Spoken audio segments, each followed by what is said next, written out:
Okay, imagine this. You're an octopus, just hanging out at home, and then you see a video of humans being mean to other octopuses. What do? Replace my limbs with chickens and snakes and destroy! It's time for Octogeddon. 5 tentacles, 6 tentacles, 7 tentacles.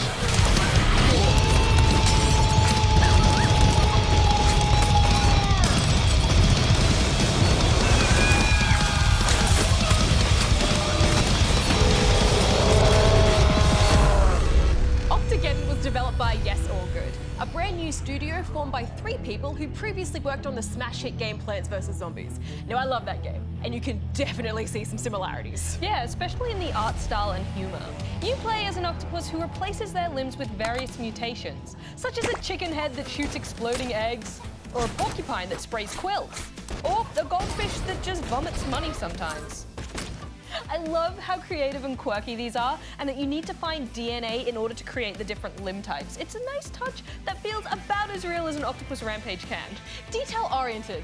Likewise, they didn't really need to add a story to what is basically a shoot-'em-up, but they did. And the cutscenes add a bunch of personality.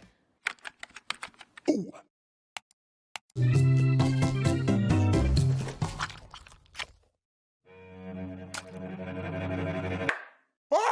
There's 5 levels to play through, each containing 3 ocean stages and 3 city stages, with a monument to be destroyed at the end. Our own beautiful city makes an appearance too, Sydney. You're from Newcastle. Australia, look, there's kangaroos.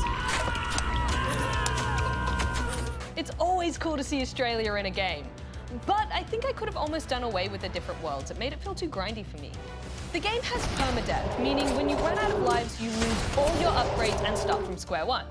You can use shells to buy more powerful unlocks as options to attach to your octopus, but you can only go to the shell shop once you lose. This means you'll be playing the first New York level numerous times and facing the same bosses over and over in order to become powerful enough to progress. And I gotta say, I found the shopkeeper a little stereotypical and in bad taste. Yeah, I didn't like that either. But Rad, I do have a saying. You have to grind to unwind. You've literally never said that before, but what does it mean? Sometimes it's just fun to play something where you're kind of just doing the same thing over and over again. It's therapeutic, stress relief, having fun without having to think too hard. Yeah, but I wouldn't have minded thinking just a little bit harder. For example, none of the boss fights were particularly challenging, but some were a downright snooze. So having to play them multiple times felt like a slog. I do usually love your so-called grind to unwind, but in my mind that requires a strong sense of progression. So being thrown backwards all the time felt rather dissatisfying to me.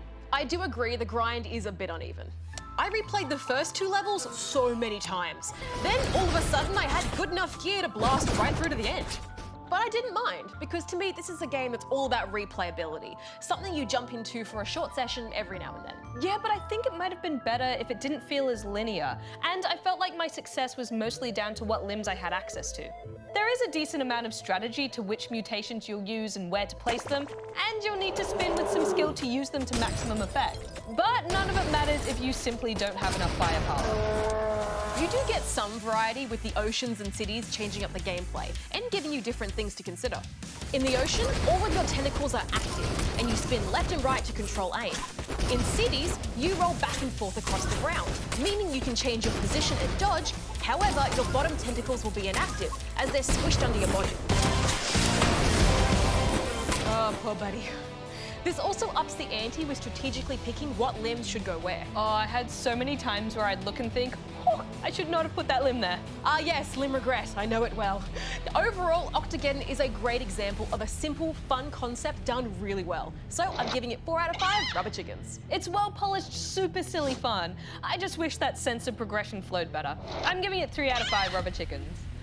You know what else would be great? What? A maths game with an octopus in it called Octopus.